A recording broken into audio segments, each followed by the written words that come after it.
Assalamualaikum warahmatullahi wabarakatuh.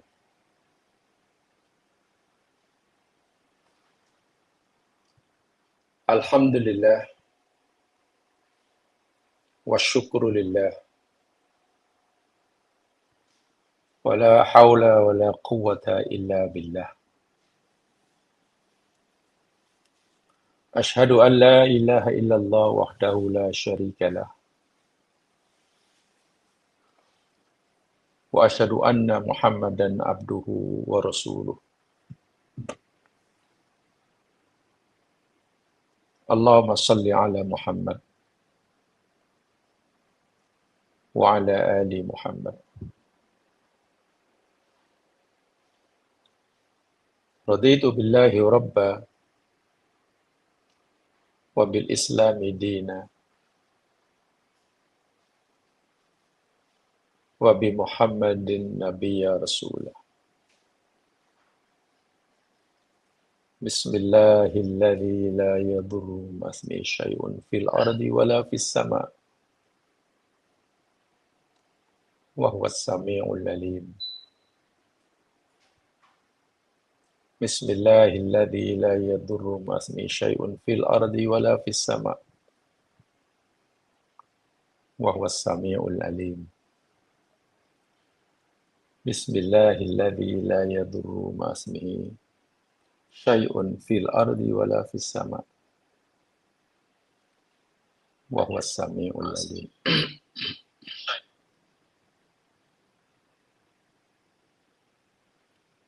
Para pendengar, muslimin, muslimat, saudara-saudaraku seiman dan seagama. Semoga Allah Subhanahu wa taala sentiasa membimbing kita ke jalan yang ridhoinya, mengampunkan segala kesalahan yang telanjur kita lakukan pada masa-masa yang lalu, dan semoga Allah memperbaiki atau memberikan kita kekuatan dan keizinan untuk meningkatkan kualiti ubudiyah kita kepadanya pada masa-masa yang datang, pada masa umur yang masih tersisa bagi kita, sehingga pada saatnya kita dijemput dan berjumpa dengannya. Ya Allah, kabulkanlah permohonan hamba-Mu yang lemah ini. Amin. Ya Rabbal Alamin.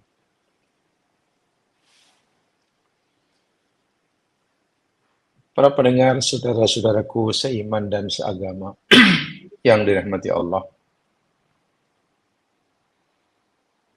dengan melafazkan Bismillahirrahmanirrahim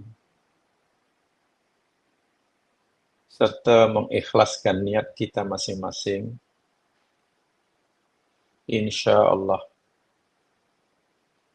kita akan teruskan si kajian kita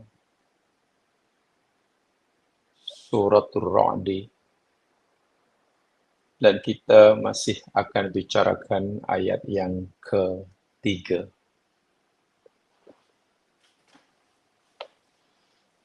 Seperti mana yang selalu saya sebutkan, sering saya sebutkan, ingatkan diri saya sendiri, ada satu ucapan para cendekiawan Muslim yang lalu. Mereka berkata, at-tafakkur fi khalqillahi ibadatun mahjurah.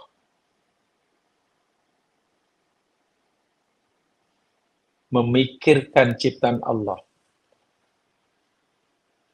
memperuntukkan masa, tenaga untuk memikirkan ciptaan Allah,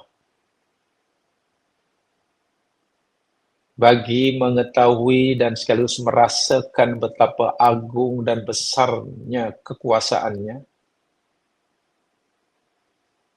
Seterusnya dapat merasai betapa sempurna nikmatnya kepada kita, ibadatun mahjurah. Adalah salah satu contoh ibadah yang ramai orang meninggalkannya. Malang sekali. Ibadah yang sangat tinggi nilainya, yang sebenarnya amat-amat kita perlukan dalam kehidupan kita untuk meningkatkan kualiti ubudiyah kita. Tetapi ramai orang mengabaikannya. Apa dia? At-tafakkur fi khalqillah. Memikirkan ciptaan Allah.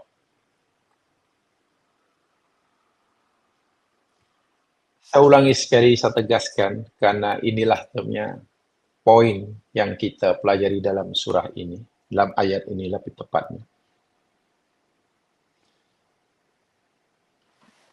Ayat-ayat Al-Quran khasnya ayat yang sedang kita bicarakan, surah Ar-Ra'du, lebih khusus ayat yang ketiga ini.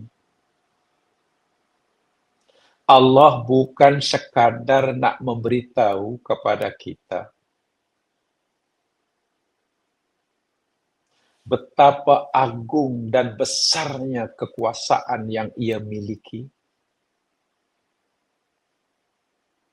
tapi juga Allah memberitahu kepada kita betapa besar dan sempurnanya nikmat anugerah yang ia berikan kepada hambanya. Terciptanya alam semesta dalam ayat ketiga, yakni diciptakannya bumi dengan bentuknya seperti ini, diciptakannya gunung ganang yang ada di permukaan bumi sebagai pasak bumi, aliran air yang menjadi sumber kehidupan makhluk yang ada di muka bumi, diciptakannya pelbagai tumbuh-tumbuhan, buah-buahan yang macam-macam warnanya dan rasanya, walaupun ditanam di tempat yang sama, disiram dengan air yang sama, mendapat pancaran matahari yang sama, dan juga silih pergantian malam jadi siang, siang jadi malam. Allah sebenarnya sedang menunjukkan betapa besar dan agung kekuasaannya, sekaligus betapa besar dan sempurna nikmat anugerah kepada kita. So itu ayat-ayat seperti ini kalau kita kaji secara jujur, secara ikhlas, kita akan dapat merasakan, bukan hanya mengimani, tapi merasakan betapa agungnya kuasa Allah. Dan bila kita telah merasakan seperti itu, mudah bagi kita untuk tunduk, untuk sujud, merasa lemah di hadapan kebesarannya, kekuasaannya, merasa hina di hadapan kesuciannya, merasa jahil di hadapannya yang maha mengetahui. Tiba-tiba kita tidak merasa bahwa kita ini bukan siapa-siapa. La haula wa la quwata illa billah. Subhanallah. Tak ada daya, tak ada upaya. Kalau kita mampu bergerak pun karena dia yang menggerakkan. Jika kita mau berjalan, ya karena dia yang menjalankan. Mata kita boleh melihat kerana dia. La haula wa la quwata illa billah. Sehingga mungkin kita, kalau kita sedar seperti itu, insya-Allah kita tidak akan sering mengatakan saya. Kalau bukan saya, ini semua karena saya. Ini milik saya. itu tidak akan terucap dari mulut kita. Karena rupa-rupanya kita la haula wala quwata illa billah. Dan pada masa sama kita juga faham inna lillah wa inna ilaihi raji'un. Semuanya milik Allah. Jadi kita tidak punya apa-apa. Bahkan saya kata, kekuatan kita itu pun milik Dia. La haula wala quwata billah. Kalau kita meyakini yang kita ini tidak punya daya apa-apa dan semuanya milik Dia, lalu kenapa kita sering kata saya? Ini saya punya, pasal saya. Kalau bukan saya, tiba-tiba kita merasa hebat. Waliyadzubillah. Namanya ananiyah. Dan meleburkan sifat ananiyah itu usaha yang wajib dilakukan oleh kita. Ya. Mungkin kita sudah rukuk, sudah sujud. Subhana rabbiyal a'la masa sujud. Maha suci, maha besar, maha tinggi, Tuhanku yang maha agung, maha tinggi. Apa maksudnya? Kalaulah ucapan itu ikhlas datang daripada hati yang paling dalam, pasti ianya akan menghancur, meleburkan, memusnahkan sifat keakuan kita. Rupanya saya bukan siapa-siapa, tidak punya apa-apa. La haula wala quwata. Ananiyah hancur. Kita akan menjadi hamba yang selamanya. Itu bila orang sudah dapat merasakan betapa besarnya Allah, betapa sempurnanya Allah, dan lain sebagainya. Dan Allah juga memberitahu pada kita betapa besar kurnianya. Terciptanya alam semesta itu kurnia yang sangat sempurna. Dan hebatnya juga, Allah juga memberitahu kepada kita bagaimana cara Allah menciptakan alam semesta untuk kita.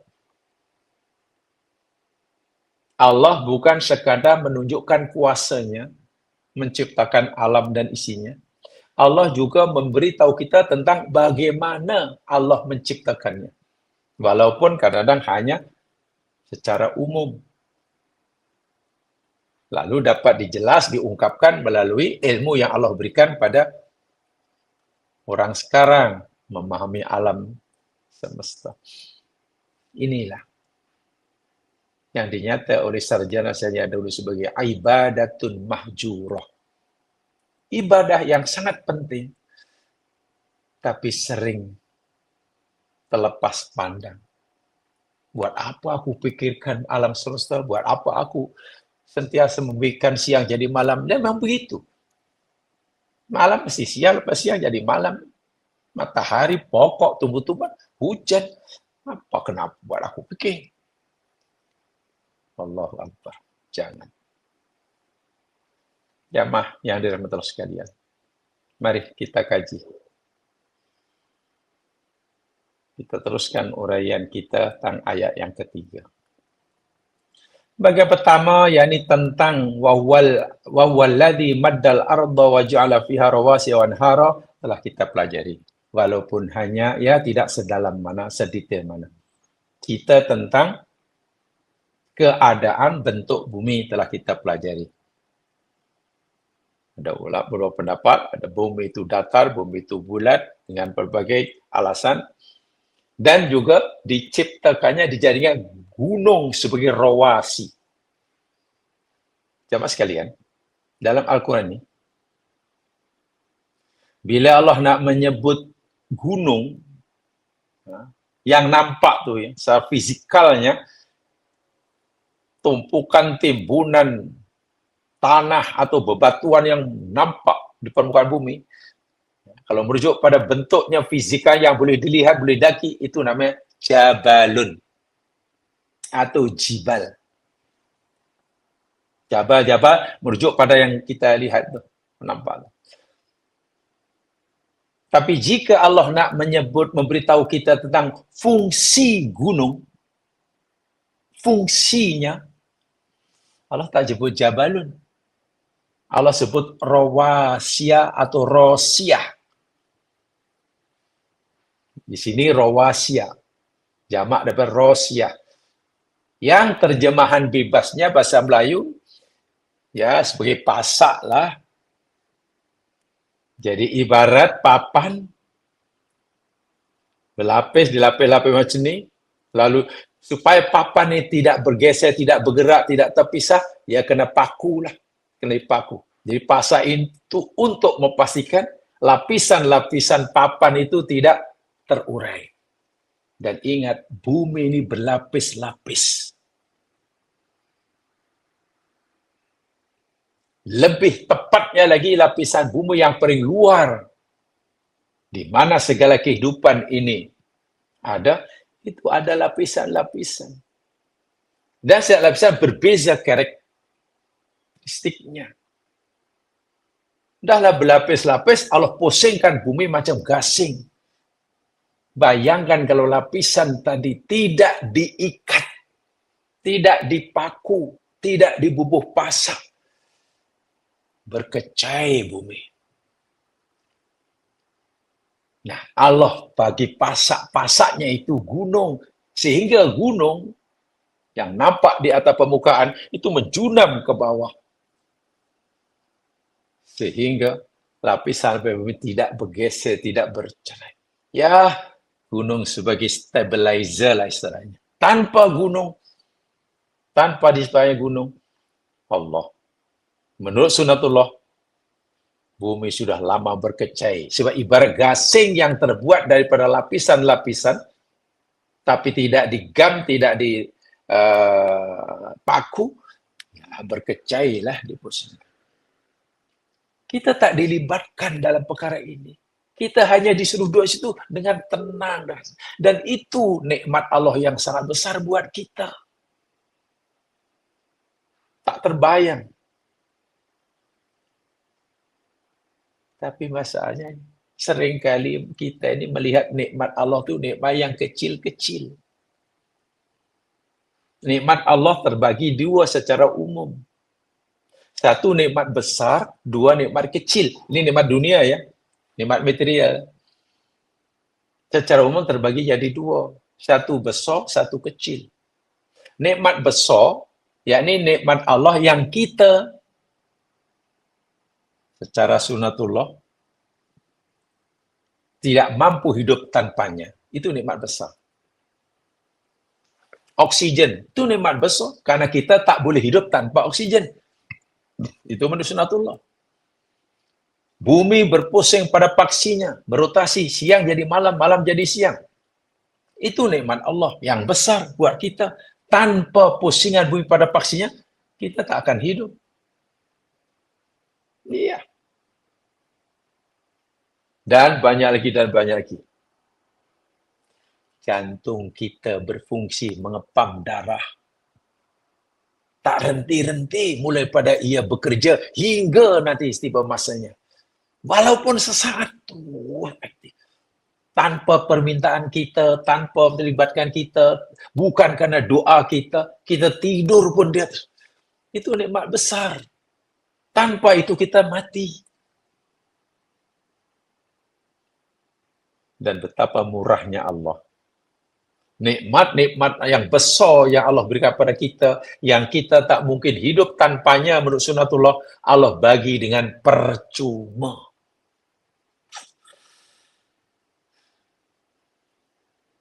Gunung jadi pasak bumi, bumi pusing, Allah bagi percuma. Allah suruh nikmati sajalah nikmatku ini. Kamu senang lenang. Yang kedua, nikmat kecil.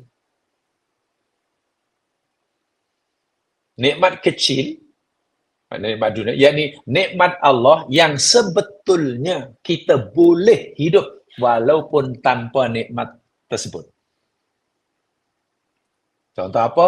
Baju, pakaian, kenderaan, rumah. Itu nikmat kecil. Kecil dalam arti kata, kita sebenarnya boleh hidup tanpa itu. Tok nenek moyang kita hidup tak punya rumah. Rumahnya di gua. Mereka tidak ada koleksi pakaian, koleksi kasut, boleh hidup. Tak ada kendaraan, boleh hidup.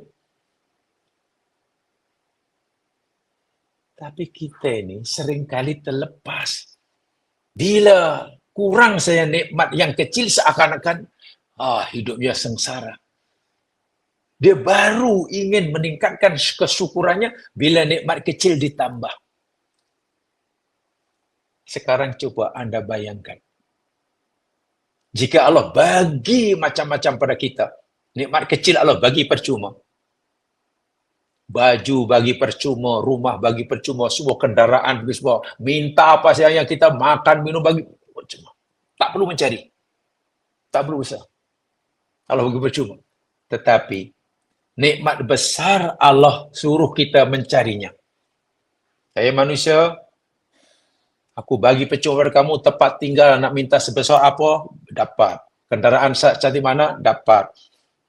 Keperluan rumah tangga, dapur, perabot, dapat semuanya. Baju, pakaian, kasut, jam tangan, gelang emas, dapat. Tapi satu, oksigen, aku tak bagi kamu percuma. Kamu kena berusaha mencarinya, kamu kena berusaha memastikan kamu cukup oksigen.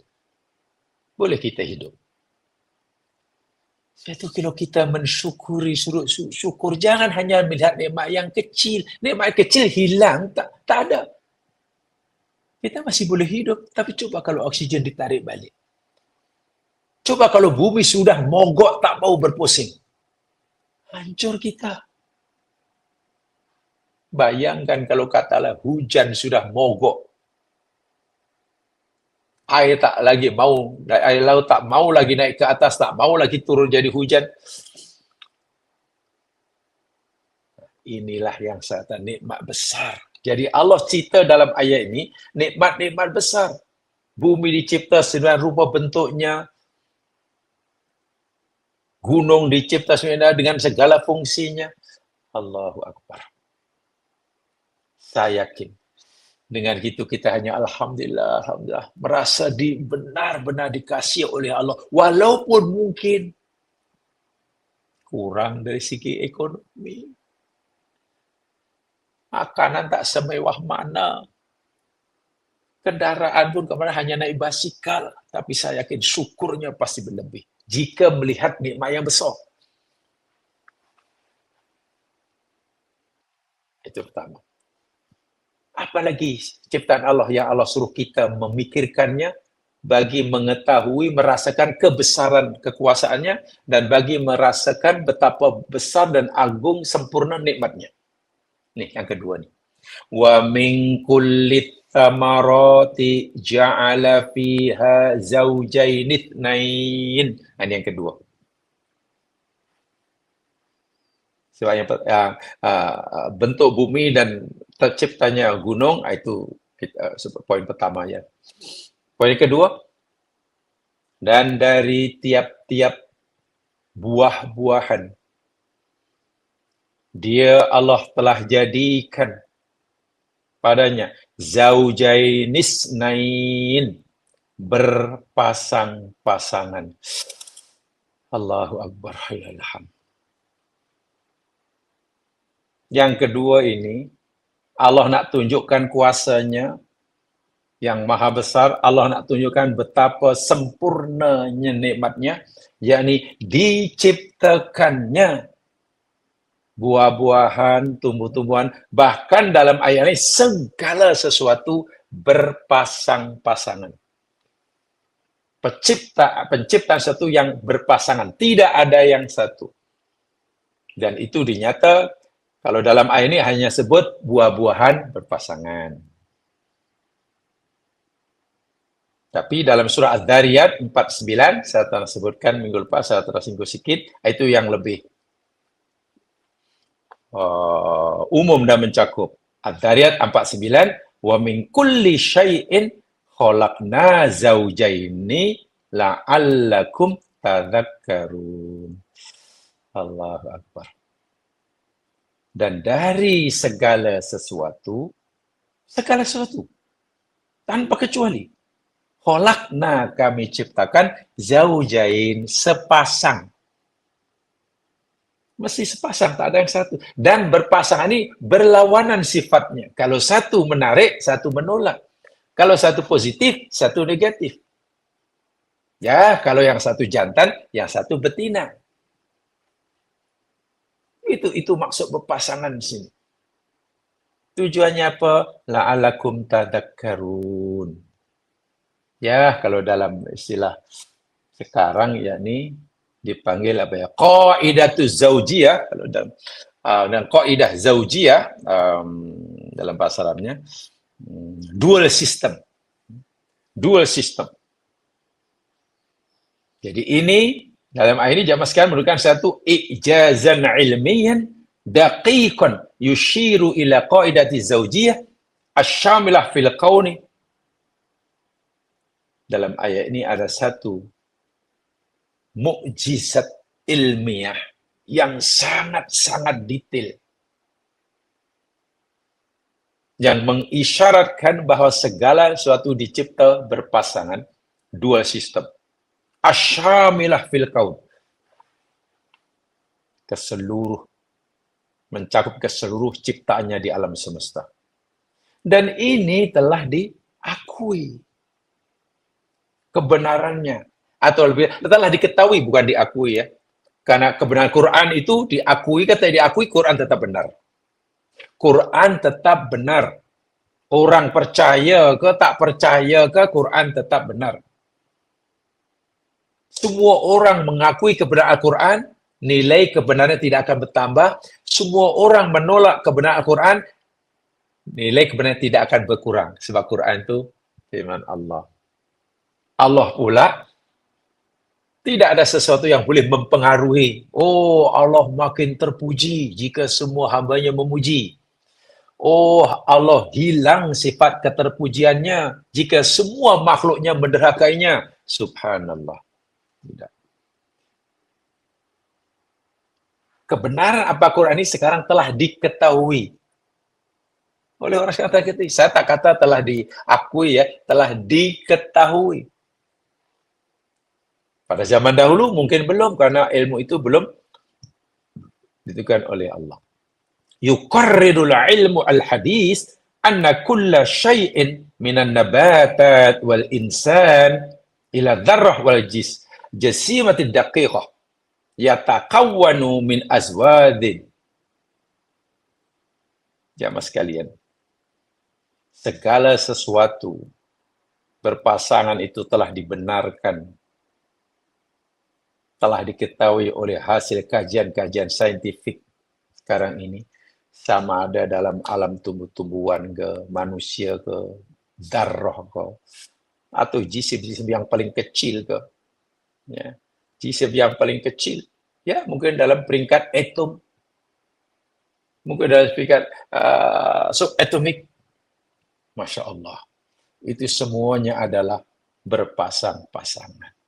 Tiap hari telah sebutkan dalam tumbuh-tumbuhan, saking jamaah mungkin yang dahulu pernah belajar tentang biologi, pasti diajarlah oleh cikgu biologi tentang tumbuh-tumbuhan, tentang botani, cemanalah pokok itu boleh berbuah. Katalah pokok jagung, cemana jagung boleh berbuah, bunga berbuah, cemana perkawinannya. Quran dah beritahu, ada pasangannya, ada jantan, ada betina. Dalam pertumbuhan ada jantan, ada betina, ada female part-nya, female part of power, flower-nya ada, dipanggil pistil, dan juga ada male part-nya, dipanggil stamen. Siapa yang menikahkannya, yang mengijab kabulkannya? Quran kata angin. Allahu Akbar. Warsana riyaha lawaqih. Allah kata, dan kami utuskan angin. Salah satu kerja angin, tugas angin, lawaqih. Terjemahan bebas terkait ini, juru nikah. Angin itu juru nikah, yakni menikahkan tumbuh-tumbuhan. Memanglah peranan fuya angin banyak. Satu dia hanya okay. Itu Allah ciptakan dan ini telah dibuktikan oleh sains moden.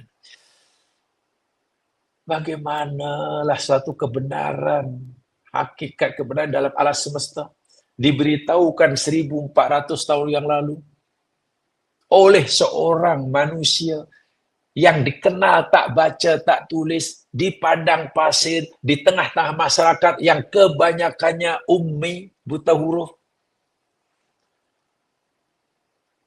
Tapi hakikat kebenarannya baru dapat diketahui oleh orang sekarang. Mungkinkah dahulu Nabi ini meramal? Mana mungkin Nabi. Nak kata Nabi meramal? Tak mungkin. Tak kata Nabi hanya berandai-andai? Mana boleh berandai-andai? Nak kata Nabi cakap benar karena kebetulan? Mana mungkin. Apakah Nabi waktu itu sudah punya macam-macam peralatan canggih? Dalam kajiannya sudah punya lab yang sangat canggih? Sudah punya mikroskop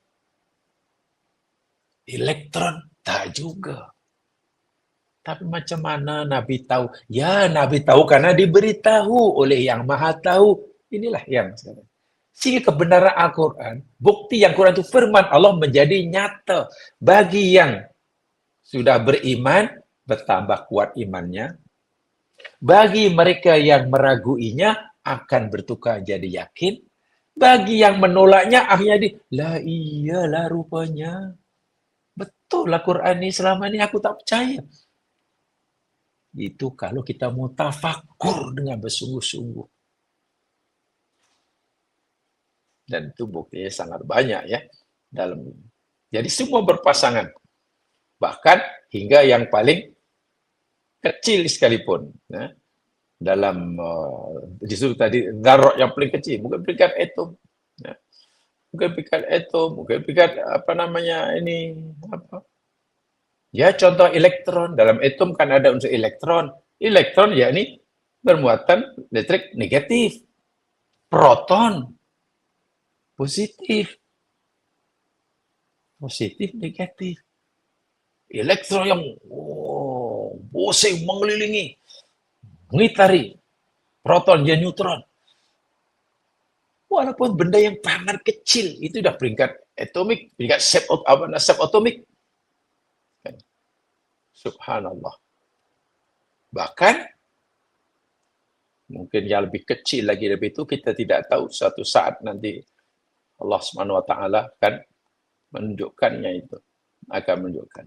Ini bermakna tidak ada ciptaan yang tidak ada lawannya, perpasangan. Dan perpasangan itu ya ini berbeza ya. Makna kalau jantan betina bukan sama. Ya, ibarat kasut ada kanan, ada kiri. Ada kanan, ada kiri. Bentuknya pun lain kan, kanan dan kiri. Itu namanya pasangan. Jadi, jamaah sekalian, ini luar biasa. Ini nikmat Allah yang sangat besar. Anda bayangkan, jika di alam semesta dikatalah ada hanya elektrik yang hanya bermuatan positif saja, tak ada negatif. Atau kutub utara dan kutub selatan katalah. Semuanya negatif atau semuanya positif. Manalah. Saya yakin jamaah punya uraian yang mungkin lebih mendalam hal ini. Karena dulu mungkin belajar lebih tentang itu. Dan tolong ilmu itu terus diulang kaji. Bila kita baca ini. Nanti akan memudahkan kita atau membantu kita memahami ayat-ayat kauniyah. Ingat, dalam Al-Quran ayat kauniyah ini sangat banyak. Yaitu jamaah yang sudah punya asas, punya basic ilmu itu, tolong jangan diabaikan. Ulang kaji untuk memahami ini. Karena ini tafakkur fi khalqillah, ibadah yang sudah lama diabaikan oleh ramai orang. Walaupun semua ayat Al-Quran kita pelajarilah daripada istilahnya daripada ba hingga sin. Ya, betul. Al-Quran mula dari huruf ba hingga sin wajib kita pelajari. Iya. Ba itu mana kan Al-Quran mula dengan bismillah. Ba lah. Hingga sin minal jinnati wan nas. Ya. Huruf terakhir Al-Quran kan sin. Pertama ba, jadi ba hingga sin. Saya tak kata daripada alif hingga ya, tapi daripada ba hingga sin. Ya, sin. Kemudian jamaah sekalian yang berikutnya, yang Allah nak tunjukkan pada kita tentang betapa agung, betapa besar kuasanya, dan betapa agung dan betapa sempurna nikmatnya. Apa dia? Yusil lailan nahar. Masya Allah. Yusil lailan nahar. Yuksi dia menutupkan. Al-laila akan malam. Allah tutupkan an-nahar ke atas siang. Apa maknanya ini? Tengok kalau kita baca dan baca terjemahnya mungkin apa makna dia? Ya mungkin karena ya nak kata faham maksudnya belum, nak kata akhirnya mungkin yang sering ayat sini lalu ajalah sudahlah, teruskan ajalah. Yuksilailana sudahlah, malam jadi siang, siang jadi malam. Kesimpulan kita begitu, tapi bahasa yang Quran gunakan lain. Saya nak beritahu jemaah sekalian ya. Di dalam Al-Quran,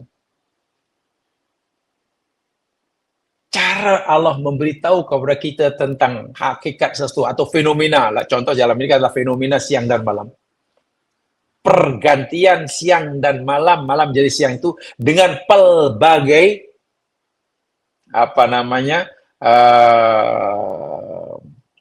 susunan ayat. Berbeza-beza diksi ayatnya.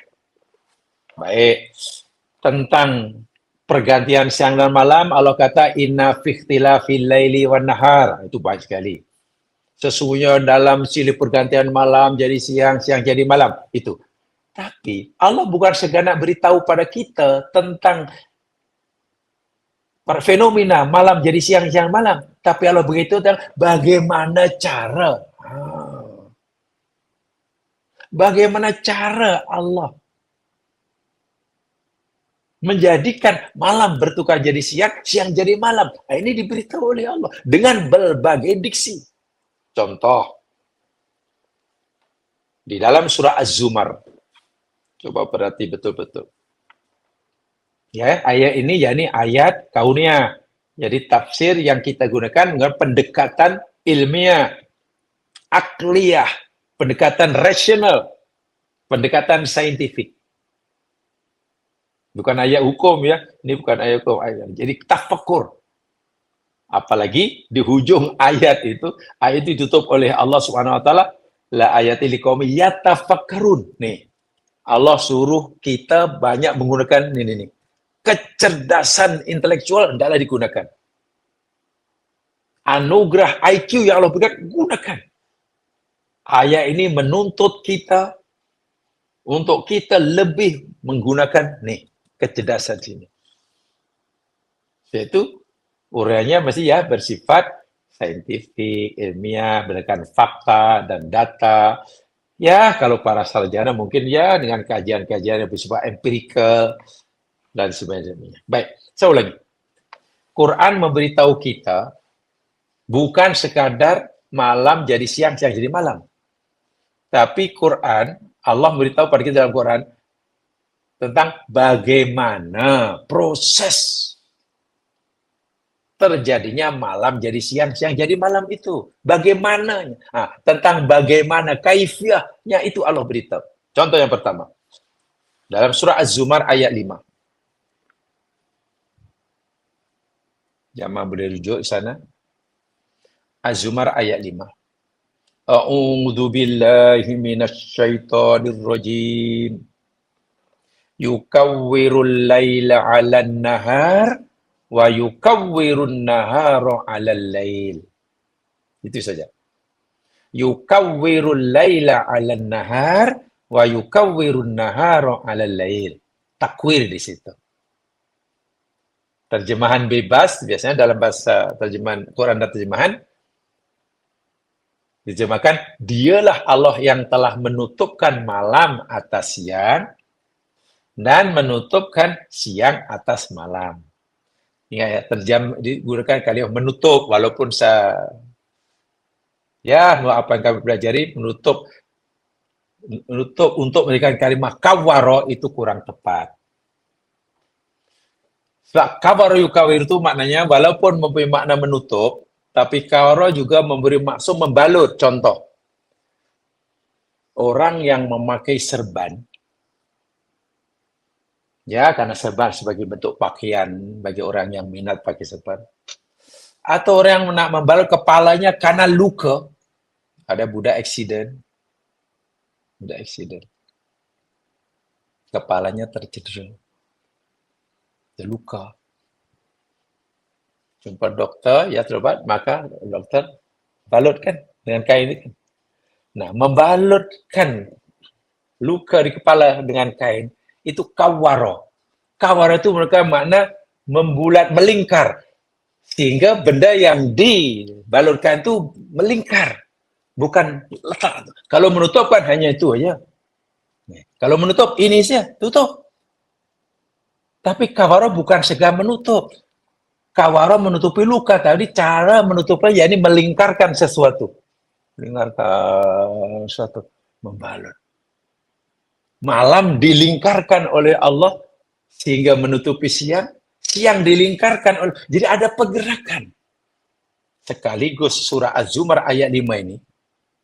Kalaulah Allah tutupkan ke atas malam dan Allah tutupkan siang atas siang dengan melingkarkannya, kesimpulan mudah kita tahu. Tempat berlakunya malam dan siang itu pasti berbentuk bulat. Kawaro. Mana-mana bagian bumi yang menghadap matahari siang. Mana-mana belahan bumi yang memberikan matahari malam. Tempat di mana matahari mula siang, contoh kita, Kuala Lumpur. Pukul 7 pagi, matahari terbit, contohlah 7 pagi. Maknanya tempat kita mula siang. Terbit kan? Mana belahan bumi yang berseberangan dengan kita, mula malam. Mula malam. Kita mula siang, dia mula malam.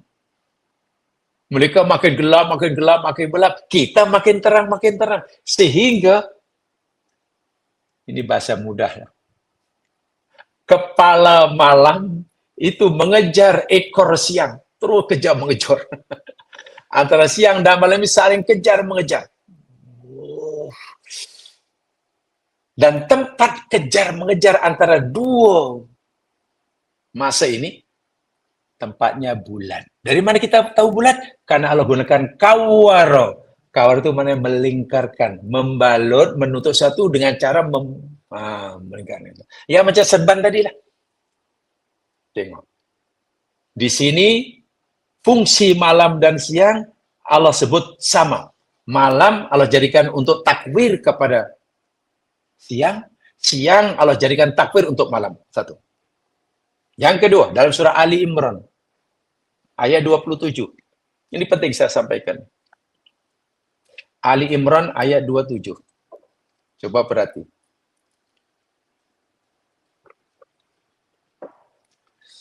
A'udzu billahi minasyaitonir rajim.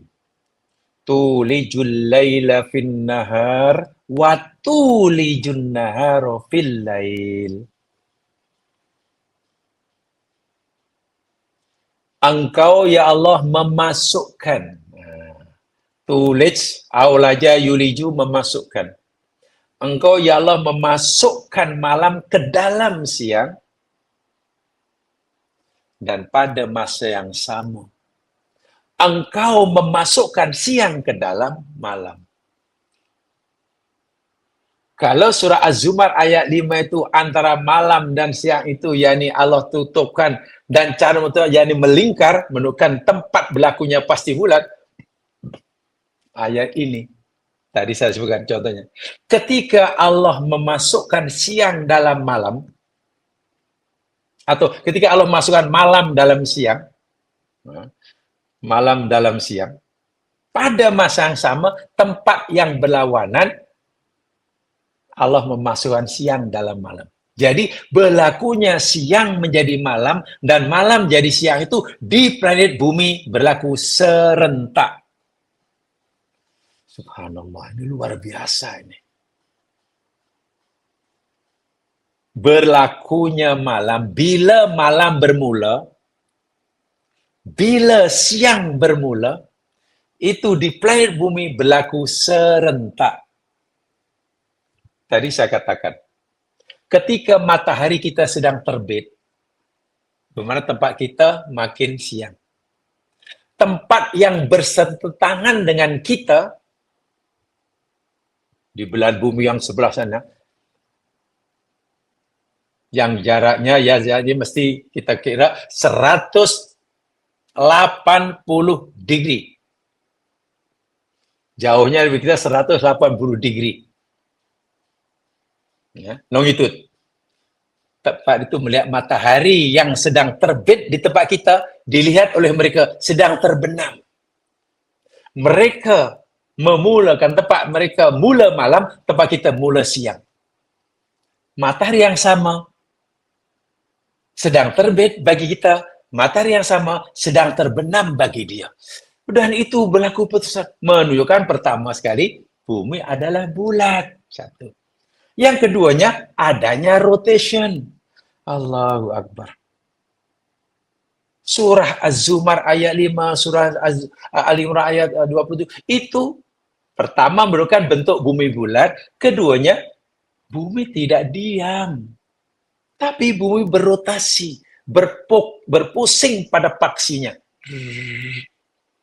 Sehingga mana-mana tempat yang mula siang, tempat yang sebaliknya berlawan dengannya, mula malam. Matahari kita sedang terbenam. Kita kata, oh matahari sedang terbenam. Ya, matahari. Telepon kalau kita punya kawan, duduklah di mana dia, yang pasti di Amerika Serikat lah. Tepatnya saya tak tahu, yang pasti jamaah boleh tengoklah. Kampung dia tinggal di kampung yang jaraknya dengan dia 180 degree longitude. Telepon dia ketika matahari sedang terbenam. Bro, di situ macam mana? Oh ya, matahari terbit lah. Dia kata matahari terbit. Kita kata, matahari terbenam. Siapa yang betul? Keduanya betul. Kita kata matahari sedang terbenam. Betul. Dia kata, matahari sedang terbit pun betul. Subhanallah. Ini keajaiban. Pertama bumi bulat, keduanya bumi berpusing. Dan ini nikmat yang sangat besar. Bayangkan jika bumi tidak berpusing, tidak berotasi. Maknanya siang tak akan terjadi malam, malam tak terjadi siang. Itu satu. Tapi adakah hanya itu saja? Kesannya lebih dahsyat itu. Mana-mana matahari, mana-mana bagian bumi yang menghadap matahari, jika tidak bertukar jadi malam, temperature dia akan naik mendadak. Iya, dalam 100 jam.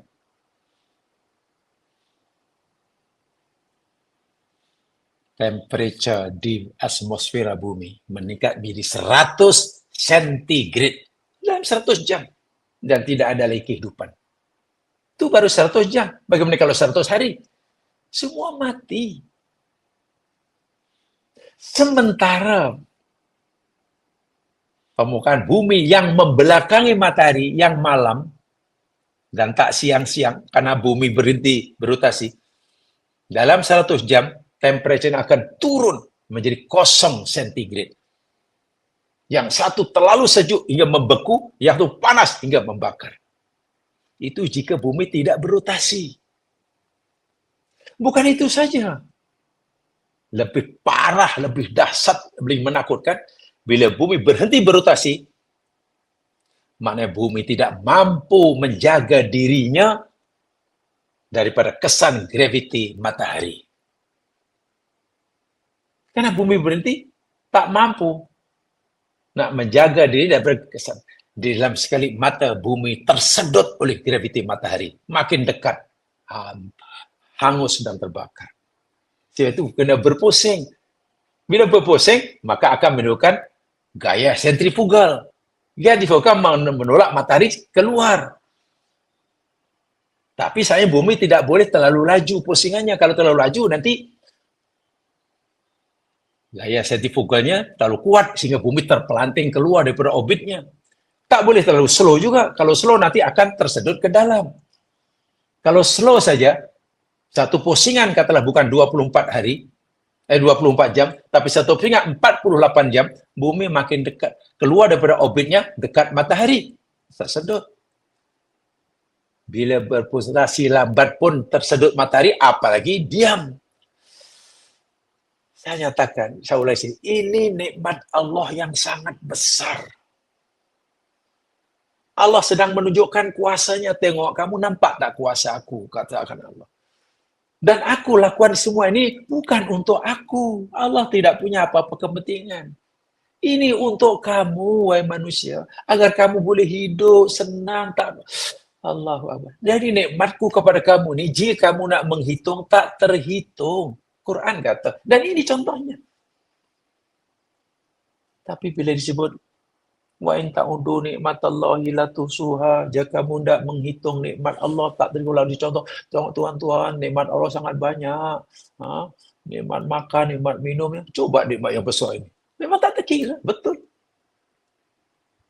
Nah, untuk dua istilah ini, yang satu tadi takwir.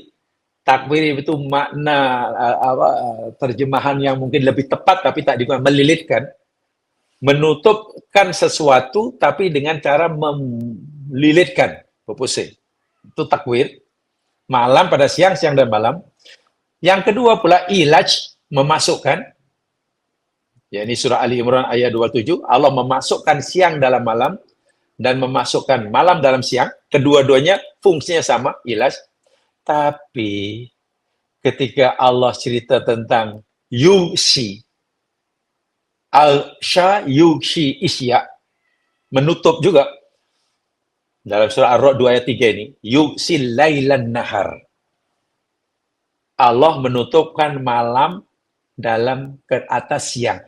Tidak ada dalam Al-Quran Allah menutupkan, Allah yughsin nahar ala lail. Tidak ada. Nah, apa ya? Saya ulangi ya, masalahnya.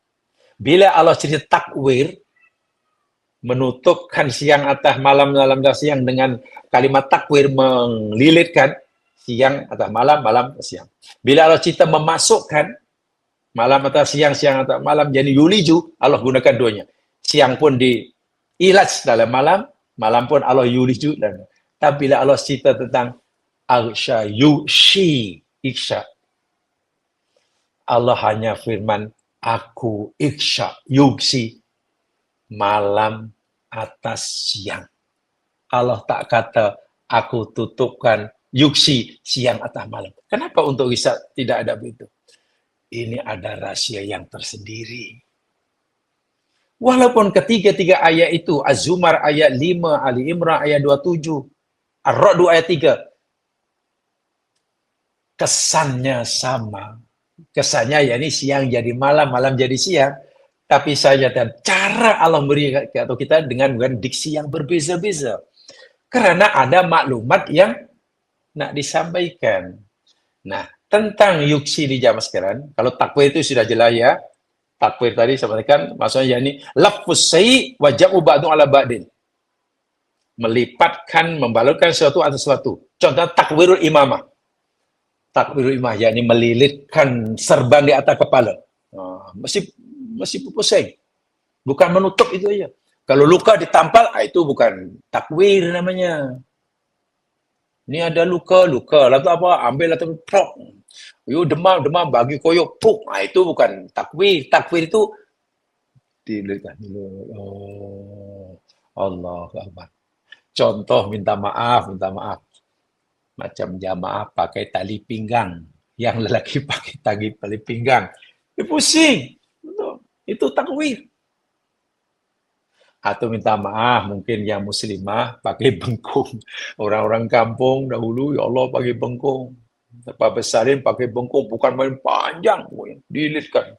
Itu namanya takwir. Menunjukkan bahawa tempat itu mesti bulat. Menjadi bulat tidak jadi. Tidak sempat.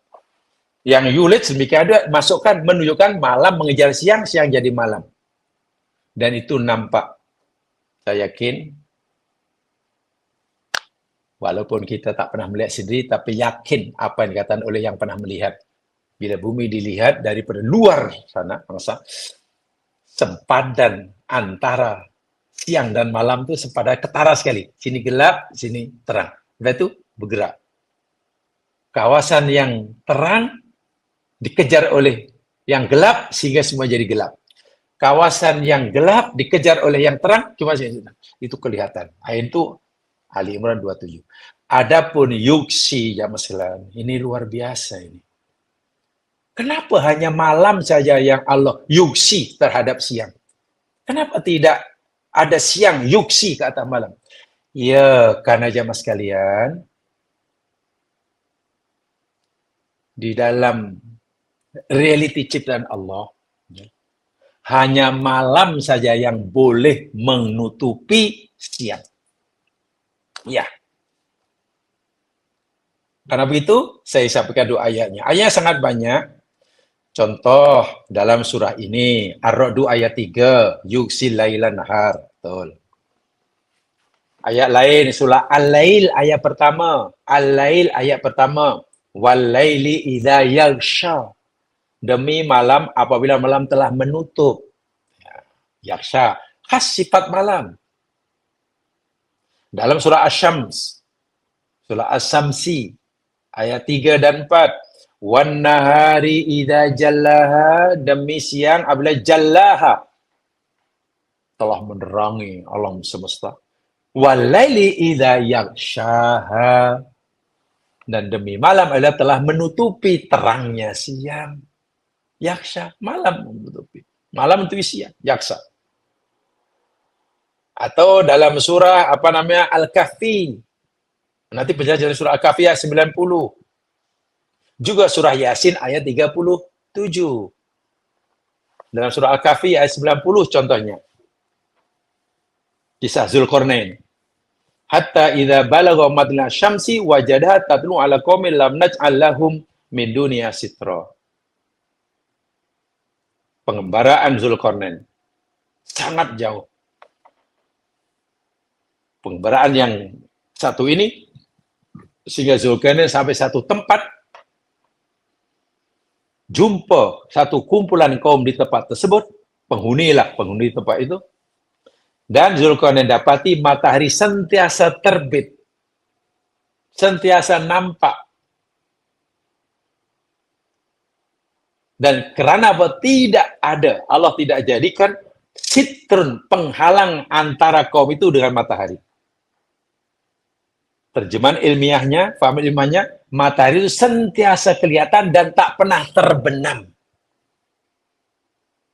Itu pasti bukan tempat di Khatulistiwa itu. Ya, itu pasti bukan di Khatulistiwa.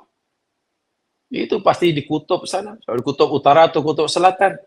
Di mana dalam beberapa bulan memang berlaku siang memanjang, tak ada malam. Nah itu lain hari pula, lain bulan, malam saja, tak ada siang. Jadi ketika matahari sentiasa nampak sepanjang masa, tak pernah terbit dan tak pernah terbenam, pasti tempat itu dikutuk. Ya, sudah melebihi daripada 23,5 darjah. Attitude. Utara atau selatan. Dekat kutub. Di sana memang tidak ada malam. Siang aja. Tuh, kata Abah Zulkarnain. Demikian dalam surah Yasin, ayat 37. Wa ayatul lahumul lailu naslahu minhun nahar fa idahum mudlimun. Masya Allah. Dan salah satu tanda kebesaran Allah bagi mereka manusia, naslahu. Luar biasa. Kami tanggalkan. Minhu daripada yakni malam, tanda kuasaan aku bagi mereka, kata Allah, yakni malam. Malam itu kami tanggalkan daripadanya siang. Naslahu minhun nahra. Jadi malam kami tanggalkan daripadanya siang. Fa idza hum mudlimun, maka tiba-tiba mereka jadi kegelapan. Asalnya malam, bila malam itu ditanggalkan oleh Allah, ya siang lah. Apabila malam itu ditanggalkan oleh Allah, daripada siang, fa idza hum mereka gelap lah. Mereka gelap. Yang ingin saya sampaikan di sini,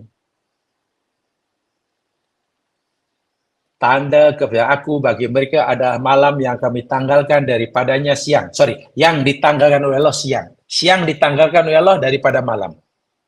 Bila siang ditanggalkan daripada malam, mereka gelap. Yang menariknya, dalam surah Yasin ayat 30 ini Allah gunakan kalimat naslahu. Sin, lam, kho. Okay, sin, lam, kho. Terjemahan Melayu menanggalkan. Tapi secara saintifik, makna lu wa bisalakho, walaupun dia juga makna menanggalkan, salah itu mana? Menanggalkan sesuatu yang nipis daripada suatu benda. Contoh mudah. Kereta, kilang kereta yang baru mengeluarkan model terbaru, sebelum dijual, ada pelancaran kereta terbaru, produk terbaru. Semua orang datang ke majlis pelancaran, kereta itu masih berselimut. Masih berselimut. Lalu VIP yang dijemput untuk melancarkannya, datang, tiba masa untuk lancarannya, selimutnya tadi ditarik sikit-sikit. Nah, menanggalkan sesuatu yang nipis dari sesuatu yang lain, itu namanya salakho.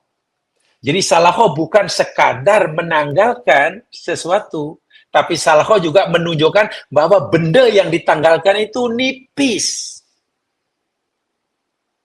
Kan kain yang menutupi itu nipis saja. Ada meja, kita letakkan tapak meja. Karena kita nak tukar yang baru. Ya kita tariklah yang lama. Nah, kita tanggalkan tapak meja yang lama yang kotor. Karena kita nak basuh. Itu namanya salakho. Bermakna kita bukan sekadar menanggalkannya, tapi juga memberikan maksud salakho. Benda yang kita tanggalkan itu nipis.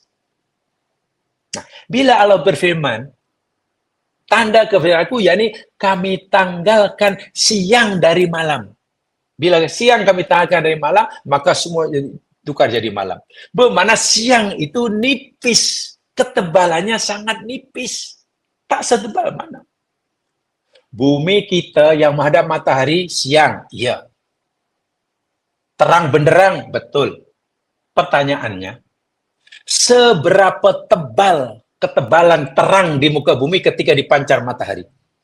Seberapa tebal sinar matahari yang mampu dipantulkan oleh bumi sehingga nampak terang? Adakah antara kita dengan matahari terang semuanya? Tidak.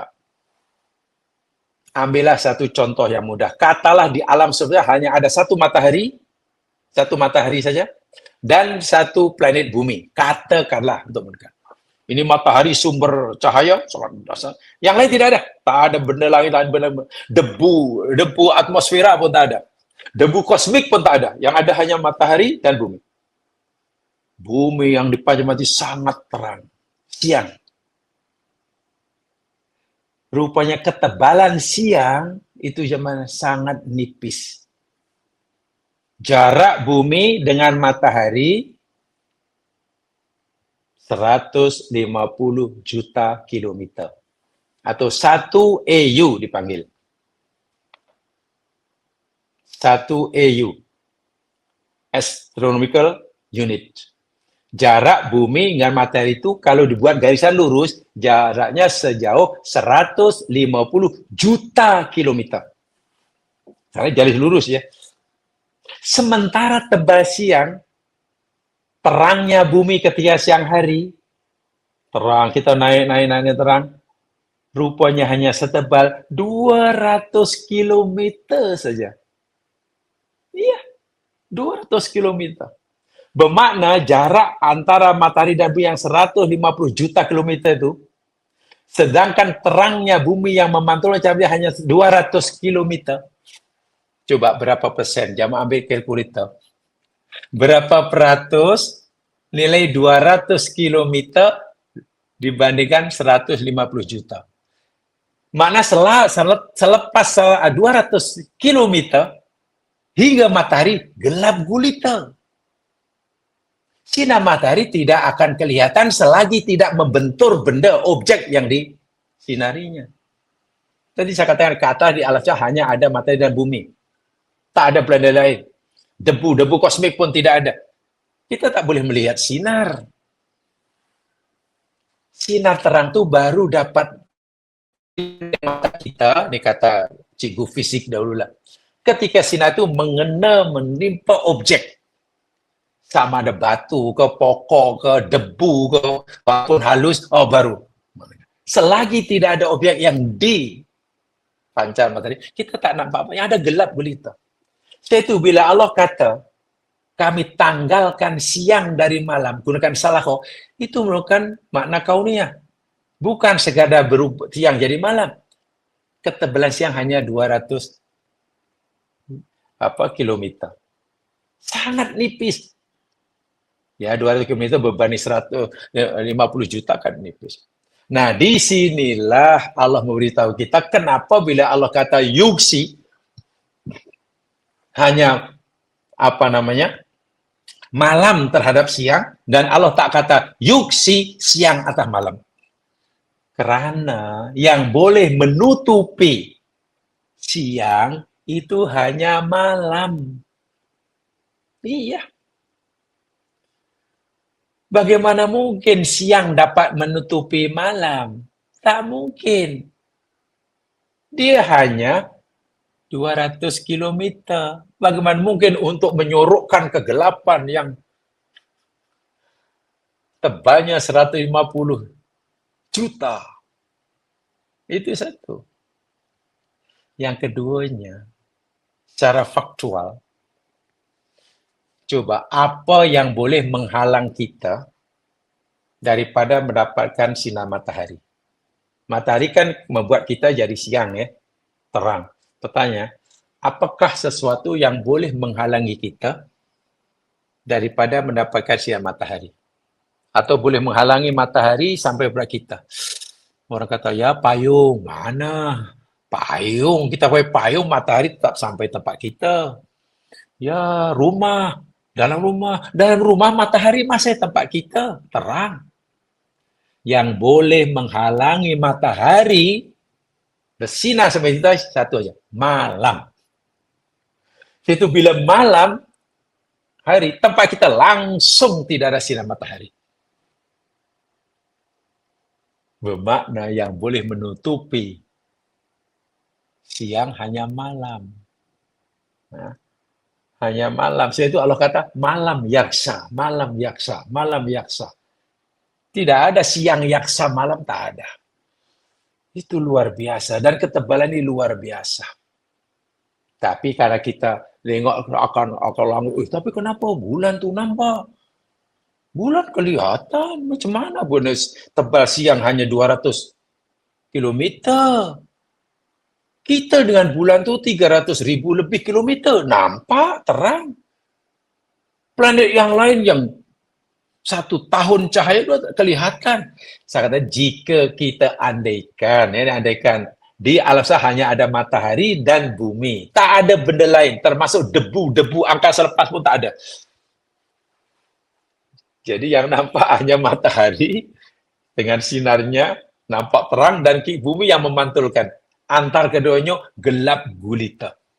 Karena sinar tak boleh dilihat tanpa ada objek yang disinarinya. Dan ini luar biasa. Sangat-sangat luar biasa. Ciptaan Allah yang seperti ini. Jadi nak kata zaman sekalian ini alam, ya, sebenarnya alam syahadah, ya. Ingat, ya. Alam syahadah, yakni alam yang nyata, yang Allah suruh kita fikirkan menggunakan ini. Alam gaib, siksa kubur, imat kubur, neraka, surga, dan seterusnya itu Allah suruh gunakan yang di sini. Iman sudah. Aman tuh sudah. Aku beriman sebagaimana yang Allah firmankan sudah. Jangan di sini. Memahami surga dengan di sini tak jadi. Nanti surga tak menarik. Saya selalu kata begitu di mana karena itu yang kami pelajari dahulu. Coba jamaah fahami nikmat surga dengan gunakan ini. Karena maklumat yang Quran berikan seperti itu. Surga itu tempat yang mengalir di bawahnya sungai. Lalu terbayang ada satu tempat tinggal, bawahnya ada sungai. Lepas itu ada buah-buah nikmatnya, ada delima, ada pisang. Lepas itu nak makan pisang pun kutuf wadaniyah dari yang dekat bergayut depan. Pakai baju warna hijau, sutra tebal, sutra nipis pun ada, gelang emas, bagi minuman air tawar ada, madu ada, susu ada, arak ada, pelayan pula sentiasa menghidang, duduknya bersandar. Coba Anda bayangkan dengan ini. Surga menjadi tidak menarik. Iya, karena memang surga bukan untuk dibayangkan, surga bukan untuk dipikirkan, diimani. Setelah itu kalau cerita tentang alam-alam gaib khasnya surga neraka, ikut apa kata Nabi. Apa kata Nabi? Surga itu malah ainun ro'at, mata tak pernah lihat. Wala udhunun sami'at, telinga tak pernah dengar. Wala khotara ala qalbi bashar, dan hati manusia tak mampu membayangkannya. Ma khotara fi qalbik, fal jannatu laisa kadzalik. Apa yang terbayang, yang terlintah, yang terbetik dalam hayalan hati kamu, imajinasi kamu, surga tidak seperti itu. Jadi apa yang Quran ceritakan, yakin saja, tapi tak perlu dibayangkan, karena itu alam gaib.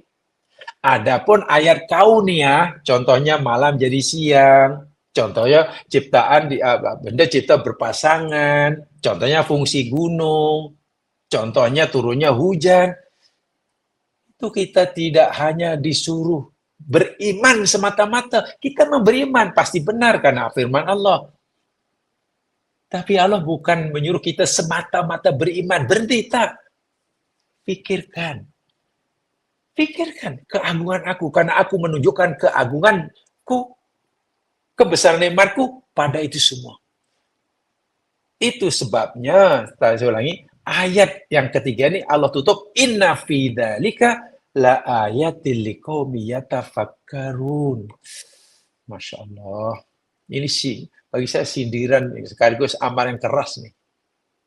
Sesungguhnya pada semua itu, apa yang Allah sebutkan itulah bentuk bumi, ganang, dual system, malam dia akan tutup oleh Allah untuk pada siang dan seterusnya, dan banyak lagi lah.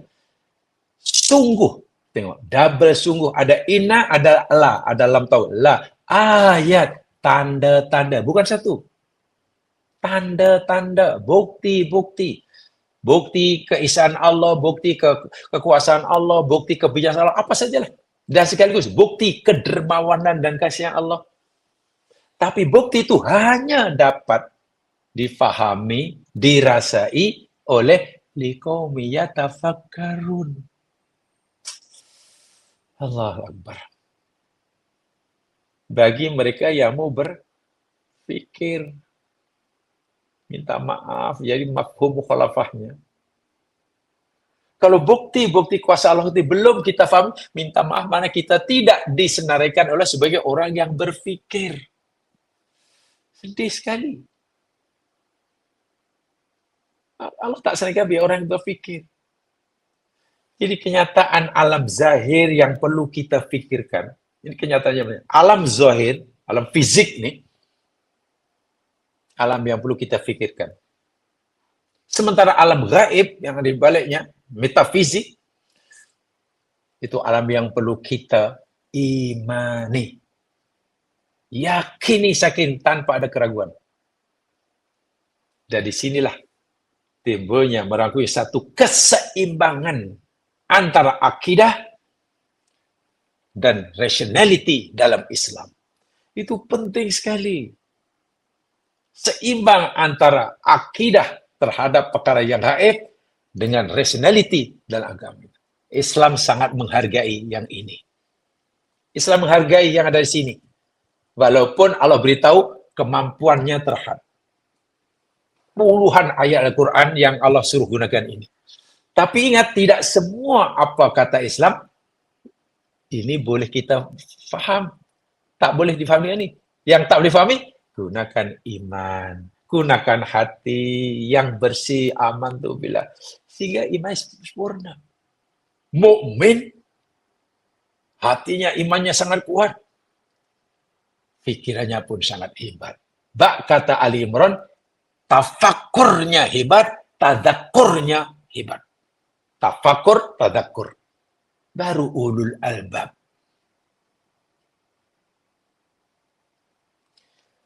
Otaknya dipenuhi, diisi sebaya dengan segala macam ilmu pengetahuan, ilmu dan teknologi yang diperoleh melalui kajian-kajian ilmiah, riset-riset yang tak henti-henti, mengembangkan pelbagai macam bentuk R&D dalam hampir semua bidang, masuk ke sini otaknya. Tapi hatinya penuh dengan iman dan takwa. Hebat itu. Sini penuh dengan iptek. Iptek itu ilmu pengetahuan dan teknologi. Hatinya penuh dengan imtak, iman dan takwa. Tafakur, tadzakur. Bahasa anak muda. Ini minta maaf saya salah sebutkan ini. Ini bahasa rektor saya dahulu ketika ada majlis convocation. Gitu. Kami mau kamu semua satu hari menjadi sarjana muslim yang berotak London, berjiwa Masjidil Haram. Itu luar biasa, sampai sekarang saya masih ingat dan saya pegang. Berotak London, berjiwa Masjidil Haram. Jangan berotak London, berjiwa Washington. Kacau. Otak London, jiwa Washington. Kacau. Atau jiwanya takut dosa. Ya, dosa takut. Zikir kuat. Puasa sunat tak tinggal. Solat sunat istiqomah. Mengaji Al-Quran dah jadi harian. Ya, ibaratnya kuatlah. Takut dosa, takut. Tapi tak menguasai ilmu pengetahuan. Mental rusak pun tak reti nak betulkan. Cuba macam mana? Traffic light rusak pun panggillah orang Perancis untuk betulkan, katalah. Macam mana kalau orang Islam seperti itu? Memang bagus. Dia semua dah pergi umrah, salat tak tinggal, solatnya cantik, puasanya cantik, halal haram tahu dayanya, tapi penguasaan terhadap sunnatullah kosong. Pasti lemah umat Islam. Islam mengajarkan dua ini seiring sejalan. Itu ada dalam Quran banyak ayat seperti itu ya. Jadi manusia dituntut oleh Allah jemaah sekalian. Saya ulangi, setelah Allah cipta ayat kauniyah, Allah tuh dengan ayat bagi kaum yang berfikir, bagaimana kita dituntut oleh Allah untuk mengkaji alam fisikal ini. Tadabbur alam fisikal, ya sains lah. Untuk mengenali kebesaran Allah sebagai pencipta. Sementara perkara-perkara yang gaib seperti Allah, malaikat, akhirat, surga, neraka, ya wajib kita imani, sudah. Iman. Allah kata begitu, ya sudah. Begitu aja. Tapi kadang kita tak puas macam itu. Bagaimana mungkin kita dapat yang hakiki tentang perkara gaib yang akal kita tidak diberi kemampuan yang cukup untuk itu. Sementara banyak ayat Quran, Allah suruh kita gunakan akal, kita gunakan untuk memberikan benda-benda yang bersifat fizikal, yang syahadah. Dan yang syahadah itu mula daripada tadi yang paling besar sekali, hinggalah yang peringkat paling kecil. Peringkat alam subatomik. Itu luar biasa itu kalau dilakukan ya. Jadi sudah percaya pada apa kata Allah, apa kata Nabi, bukan logik tak logik. Bila dah iman bukan masalah logik tak logik, masuk akal tak masuk itu bukan. Bila kita sudah beriman itu masalah masuk akal tak masuk, itu bukan begitu cara. Di surga itu hanya makan, semua muda, tak ada yang tua. Makan tapi tak ada tanda semuanya. Macam mana ya? Akhirnya sudah iman saja, tak payah gunakan ini. Tapi bila Allah kata, kamu tengok bukit itu. Kamu tengok bagaimana malam jadi siang. Kamu tengok macam mana itu buah rambutan rasanya berbeza dengan buah langsat. Macam mana mangga ini rasanya berbeza dengan mangga yang itu. Kenapa manisnya tebu tak sama dengan manisnya limau? Itu yang Allah suruh gunakan ini, tapi kita lemah dalam hal ini. Inilah. Mungkin lemah karena barangkali lah, minta maaf, mungkin ramai yang orang Islam masing-masing. Itu bukan perintah agama, itu ilmu dunia. Ini masalahnya. Walau ayatnya selalu dibaca dan dihatamkan. Macam mana sesuatu yang diperintah oleh Allah, kita anggap itu ilmu yang kecil, ilmu yang tak ada faedahnya. Sayang sekali. Sebab itu jamaah sekalian, laqad kana salaf yarawna anna tafakkur khalqu ahli al-fadli khuluqu ahli al-fadli wa al-taqar. Salaf soleh, ulama salafus soleh jamaah sekalian, memandang, berpendapat bahwa memikirkan ciptaan Allah bagi meyakini dan merasakan kebesarannya dan kesempurnaan nikmatnya, khuluqu ahlil fadli wal adqar. Itu adalah akhlak orang-orang yang Allah beri keutamaan dan akhlak orang-orang dulu ahli dzikir. Jadi disebut ahlu dzikri, jangan hanya difahami ahli dzikir mana dia rajin, mungkin baca subhanallah sehari 5.000 kali. Bukan itu semata maksudnya. Dia tuh ahli dzikir. Maknanya dia mesti lama di atas 3 sembahyang. Mengingati Allah itu bukan sekadar meyakini, tapi mengetahui, berusaha mengetahui kebesarannya, kesuciannya, kebiasaannya, keadilannya dalam ciptaannya. Wa anna hadhil ayat hiya da'watun mubasyarah li tahrikil qulub wal uqul li ma'rifatillahi wa tadabburil Qur'an. Allahu akbar. Dan sesungguhnya ayat-ayat ini seperti ini ialah seruan Allah secara langsung kepada hambanya bagi menggerakkan hati nurani manusia dan akal pikirannya, dalam bahasa saya, bagi menggerakkan kecerdasan spiritualnya dan juga menggerakkan kecerdasan intelektualnya, lima rifatillahi wa tarbiyah, untuk tadabbur Al-Quran bersungguh-sungguh bagi mengenal Allah dengan sebenar-benar kenal. Dan itu ada dalam surah yang saya yakin sudah ditafsirkan, dan masalah banyak ada tafsirnya, Ali Imran 191 itu dah. Alladzina yadhkuruna Allah qiyaman wa qu'udan, itu tafsirnya sangat dalam sekali. Karena orang yang mampu mengamalkan apa yang disampaikan dalam Ali Imran 191 secara benar dan konsisten, dia ulul albab. Karena rupanya alam depan kita ini ada alam zahir, alam syahadah namanya. Alam zahir, alam syahadah, jadi alam fisikal lah. Yang Allah suruh gunakan ini nih, mengkajinya. Tafakur, berfikir. Tapi ingat, bukan hanya alam syahadah, tapi juga ada alam gaib. Alam yang tak nampak. Kalau yang nampak itu namanya alam fisik, nah ini ada alam metafisik.